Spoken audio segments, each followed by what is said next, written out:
Mi nombre es Aurelio Burgueño y soy instructor certificado de Adobe, así como experto certificado en diferentes disciplinas como Photoshop, Illustrator, InDesign, Acrobat Profesional y creación de publicaciones digitales para tabletas con la tecnología DPS de Adobe.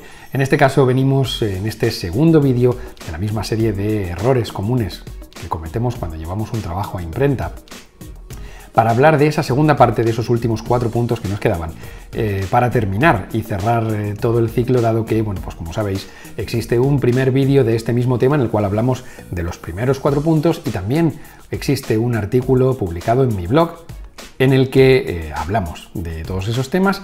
Y bueno, si queréis más información, ya sabéis que tenéis en los detalles de este vídeo, un poquito más abajo, tenéis toda la información.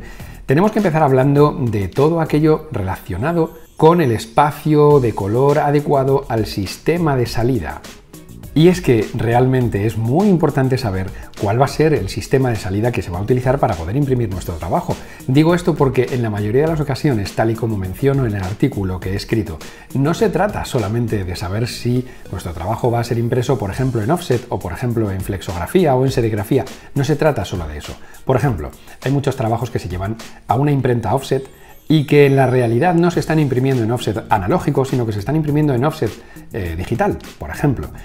Hay muchos tipos de problemas en este sentido, hay muchos tipos de incógnitas en este sentido, y tenemos que tenerlas claras, porque no es lo mismo que el trabajo se imprima en un sistema analógico, para el cual, por ejemplo, el modelo de color adecuado del documento podría ser CMYK, seguramente, cuando, por el contrario, si nuestro trabajo fuese a ser impreso en sistemas digitales, el modelo de color correcto del documento sería mucho más adecuado quizá en RGB, pero hay que ver cuál es el sistema de impresión que vamos a utilizar, porque en función de ese modelo de color adecuado para el sistema de trabajo que vamos a estar utilizando, pues la realidad es que el perfil de color cambiará. Es decir, deberíamos enviar nuestro documento y nuestro trabajo quizá con un perfil de color más adecuado al RGB, como sería el perfil de color Adobe RGB 1998, y en el caso del CMYK, pues quizá un Coated Fogra 39, aunque si leéis los artículos publicados en mi blog, bueno, pues seguramente sabréis que soy mucho más partidario del ISO Coated V2300, aunque sea una versión ahora mismo que ya está un pelín obsoleta porque ya hay un perfil de color más actualizado, que no vamos a decir que sea mejor en todos los casos, porque la realidad es que en todos del todo no, pero la verdad es que casi. Bien, hay que hablar también de, bueno, pues los documentos o los formatos de documento finales apropiados.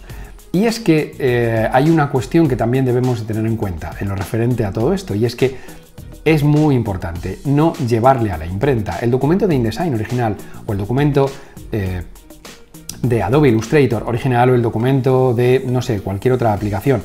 Por supuesto, siempre hablo de aplicaciones que son PostScript, no hablo de aplicaciones no PostScript, como sería el caso de, bueno, pues quizá cualquier aplicación de tipo MS Office como Word, PowerPoint, etcétera, etcétera, etcétera, incluido el propio CorelDRAW. Tampoco hablo de aplicaciones como Corel, aunque sé perfectamente que se utiliza en muchísimos talleres y en muchísimos estudios de diseño.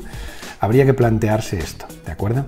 Bien, ¿cuál es el problema que nos podemos encontrar? El problema que nos podemos encontrar sencillamente es que cuando nosotros enviamos todo este tipo de trabajo a imprenta, si lo enviamos en los formatos de archivo originales, vamos a tener un problema, y es la interpretación del documento por el sistema que lo abre.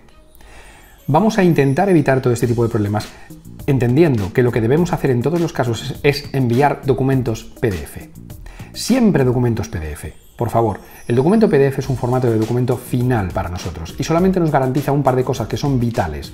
La primera, que todo el contenido está absolutamente bloqueado. Es decir, no quiero decir que tenga contraseña, quiero decir que todo el documento está absolutamente fijo y no hay ningún sistema relacionado con PDF que se dedique a abrir, interpretar o sustituir elementos del documento PDF, lo cual nos da una seguridad absoluta en ese sentido. Y dos, todos los datos relacionados con el propio documento están contenidos dentro del documento PDF. Es decir, el documento PDF es 100% autónomo y contiene el 100% de los datos que necesitamos tanto para poder ser visualizado en cualquier pantalla como para poder ser representado en cualquier sistema de impresión. Lo cual hace que cuando nuestro documento sea abierto por ese sistema que supuestamente lo va a interpretar o lo va a imprimir, en ninguno de los casos, y digo en ninguno, necesitará datos externos, como por ejemplo tipografías o imágenes, lo cual hace del documento PDF que sea un documento 100% seguro para bueno, pues el objetivo al que queremos llegar con él. Bien, tenemos que seguir hablando también de cosas como, por ejemplo, el trazado de las tipografías. Bien, en todo lo referente a, bueno, pues a lo que viene siendo el trazado de las tipografías o la conversión a contornos de las tipografías, debemos de saber una cosa muy importante. Yo sé que esto es una práctica muy utilizada por un montón de diseñadores y también muy requerida por un montón de imprentas, pero de verdad es una práctica que debemos de desterrar absolutamente.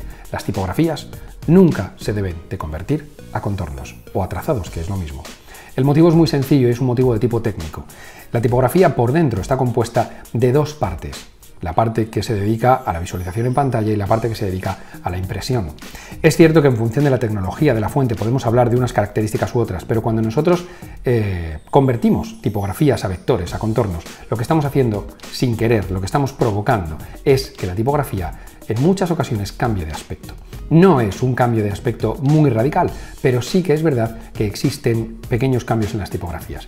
Si acudís a mi blog vais a poder ver dentro del texto que está escrito una pequeña imagen de previsualización donde demuestro cómo efectivamente la tipografía cambia de tamaño y de apariencia por culpa de trazarla, ¿de acuerdo?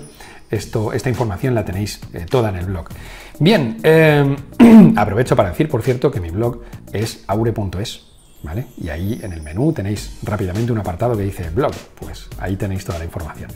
Bien, también tenemos que hablar de esta última parte, que es la exportación de troqueles, barnices y demás.